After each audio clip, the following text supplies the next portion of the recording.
Hey guys, welcome again. Well, as we work a little further on into Ezekiel, I did go back and find a little bit more out a little bit more about Ezekiel 4.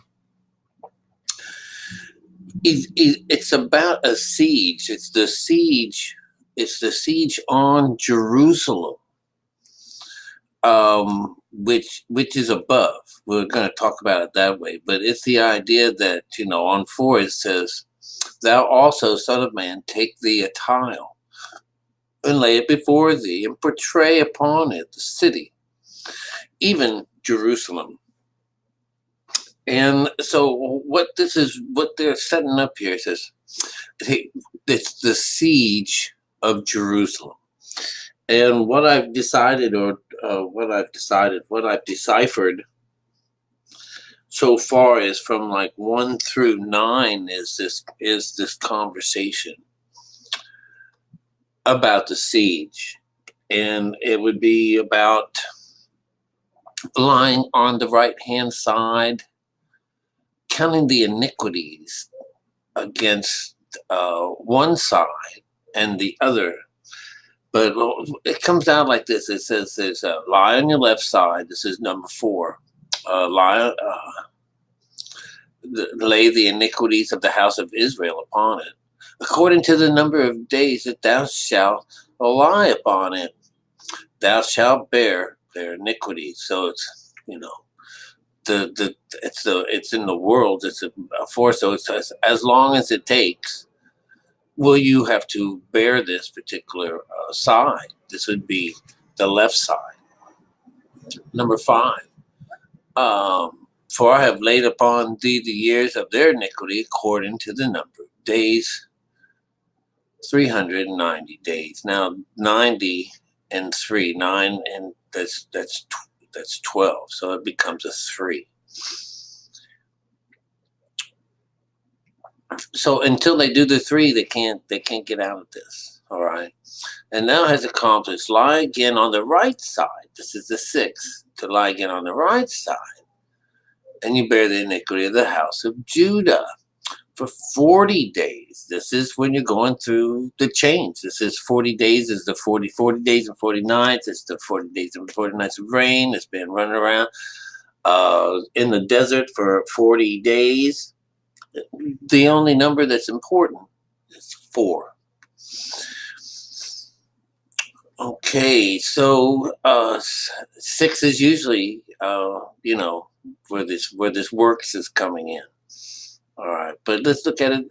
Let's say number 7. Therefore, thou shalt set thy face towards the siege of Jerusalem, and thine arm shall be uncovered, and thou shalt prophesy against it. And behold, I will lay bands upon thee, and thou shalt not turn thee from one side to another until thou hast ended the days of thy siege. Okay, so what you're going to get out of this is the slumber. You actually, when you say that you're going into slumber, you're actually, you wanting to be against this other side, because you're going to be going to some whore.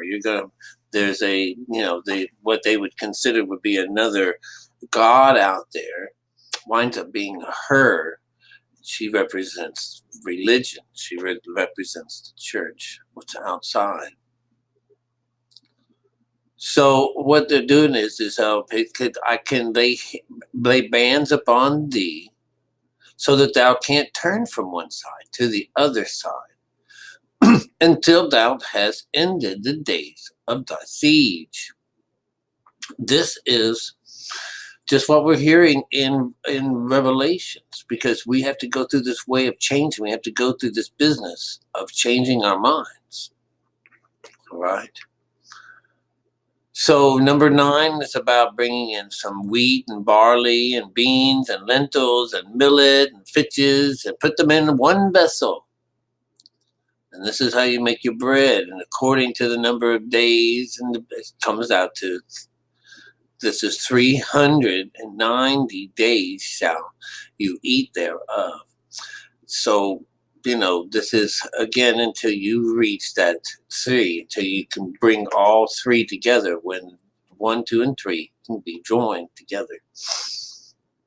Or what do they say? When 2 or 3 are joined together, that's 5. So when you can get it together, good things can happen. Now on this other side starts with 10. And the meat that you shall eat shall be by weight, 20 shekels a day. From time to time thou shalt eat it. So they're setting you up for that you can only drink water by measure, the 6th part of a hen. So he's only getting up to 6. You're not getting 7. 6 has to do with the chakras, Just everyone is cut off after the 6th chakra. Everybody. No one can just go over to this other side. Not till the work's done. And that was what we heard from that other one. The beans and the lentil and the millet and the finches. And you were putting all these things together here. This is going to be for your food. All right. So, you're not making it over to the other side. And I would almost call that a famine. It's what they do in most of these things. There's a famine in Egypt that's, can't find God anywhere. You're supposed to eat these cakes. This would be number 12. Number 12 represents, adding something to the fire. It's 12 is a 3. So you adding something to, this is 3. The idea of joining with God. What are you going to join with here? And it becomes really kind of gross. So on 12, and thou shalt eat it as barley cakes, and thou shalt bake it with dung that cometh from a man in their sight. Okay, so that's not coming from God. That's not the intervention we're talking about. This is coming out of a man. All right, and they're making you do it in their sight. And the Lord said, even thus shall the children of Israel eat their defiled bread among the Gentiles, whether I will drive them. Number 14. Then said I, Lord God, behold, my soul hath not been polluted for my mouth from my youth up until now. I have not eaten of that which dieth of itself, or is torn in pieces, nor came from abominable flesh unto my mouth. Then he said unto me, Lo, I have given thee cow dung for man dung, and thou shalt prepare thy bread therewith. All right, so we find that there is something different. He gets to make his bread out of animal dung and not out of human dung. Is that what we get on this? This is a siege of Jerusalem, which means the 6th and the 7th chakras, all of these, the chakra system is not working. It's not used there. You've got things that are being replaced by it. You're being given shit. You've been given wafers and stuff like that for your bread. This is an outside situation. And then nothing is getting through. Not one bit of it is getting through to God. So you have to understand that this is the siege on Jerusalem. All right. Now, in the next parts of this, see, here it is. Down at the bottom of this, it says, moreover, my son was. He's going to break off the staff of bread in Jerusalem, that they shall eat bread by weight with care, and that they will drink water by measure and with astonishment. And number 17, which becomes an 8, this is about control. They want that they may want bread and water and be astoned one with another, and consume away for their iniquities.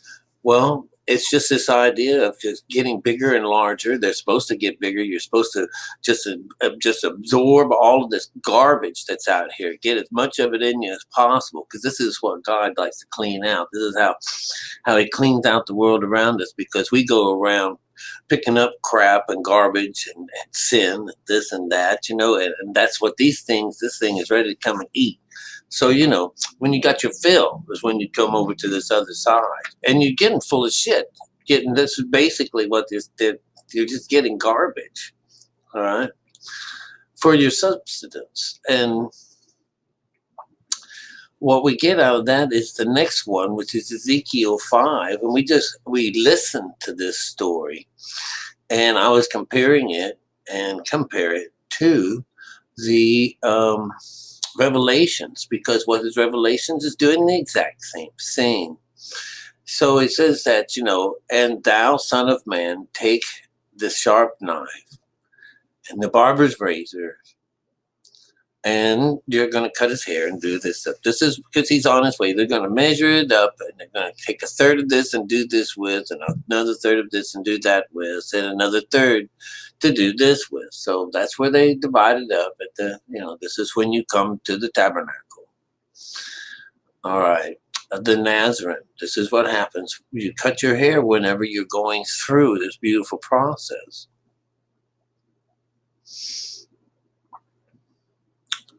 Let's see here. Thou shalt burn with the fire a third part in the midst of the city, when the days of the siege are fulfilled. And thou shalt take a third part, smite about with the knife. A third part, the third part. It's this part that the third part that shall scatter in the wind, and I will draw out with the sword after them. Thou shalt also take thereof a few in numbers, and bind them in thy skirts. Now, bind them in their skirts. This is the idea of girding the waist, because you got to have that goat juice. You want to have some of this juice in your bed, because it's only the oil that you're allowed, the Christos that's allowed to go up into heaven and use this how your kundalini, the energy of the kundalini, is our goat juice. He says, and then when you are done with them, it says, then take off them again and cast them into the midst of the fire, and burn them in the fire. For there shall be fire come forth in all the house of Israel. Thus saith the Lord God, this is Jerusalem, and I have set in the midst of the nations and the countries that are around and about her. And this is a she.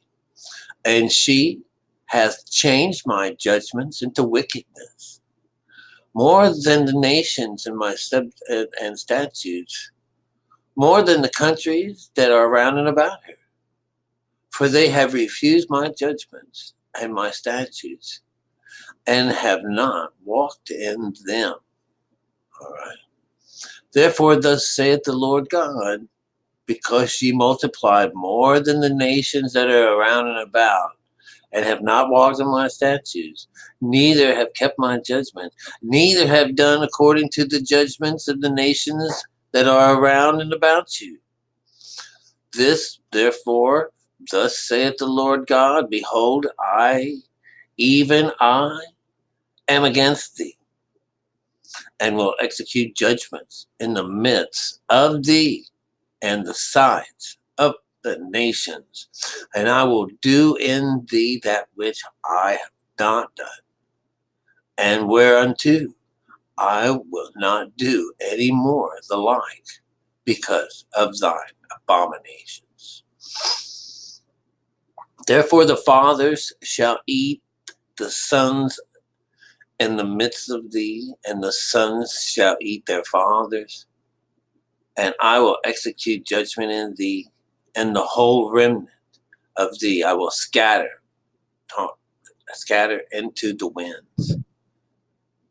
Where therefore, as I live, saith the Lord God, surely because thou hast defiled my sanctuary with all the detestable things, and with all thine abominations. Therefore I will also diminish thee.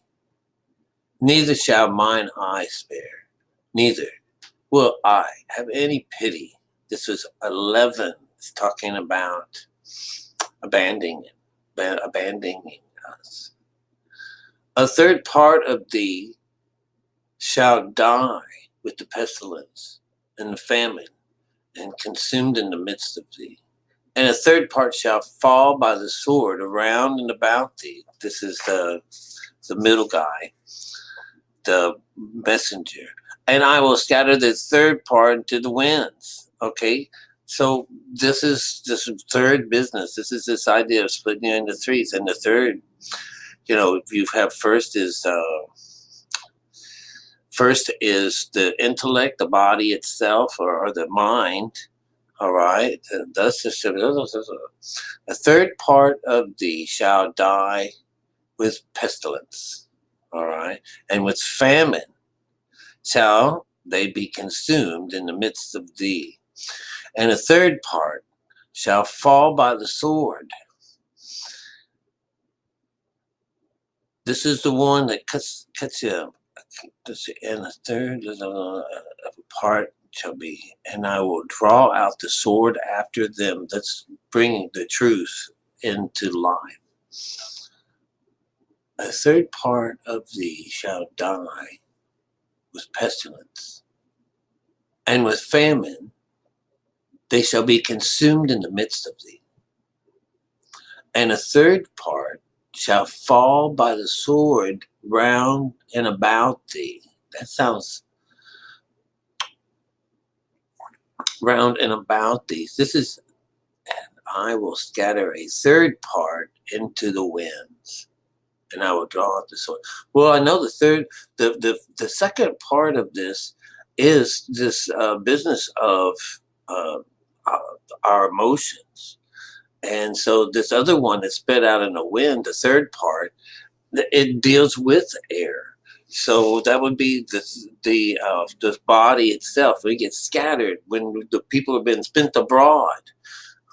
So it's the same story as we have in Revelations.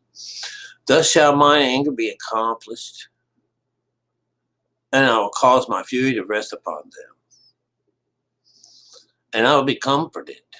And they shall know that I, the Lord, have spoken. It is my zeal. I have accomplished my fury in them. So, moreover, I will make thee waste and a reproach among the nations that are round about thee. So reproach is a taunt, on and on and on and on and on. Oh, it doesn't go much further. So I will send upon you famine and evil beasts, and they shall bereave thee, and pestilence and blood shall pass through thee, and I will bring the sword upon thee, and the Lord have spoken of it. All right, so, there's a whole lot of interesting stories going on in there, but it's basically about our body. It's a 5. We're about to, go through some kind of change, and it's going to cut you into 3. All right, it's going to cut 5, the body, into 3, of the body into 3. All right, so I'm about tired. I'm going to take a nap. Maybe I'll get up early in the morning, play around some more with this. But on the ladder, this is how we go about getting it. He's going to gather us all together. That's what 6 is. 6 will be the gathering of all these things and the smiting that's got to go in the process of this in order to make something nice out of it. But what we usually will get out of Ezekiel is that God leaves building. So we'll find out here very shortly where he goes and what he does. All right. Okay, well, you guys, it was good to chat with you today. I'm glad to be back in the saddle. I feel great. And I'll chat with you tomorrow. All right? Stay up and upload this.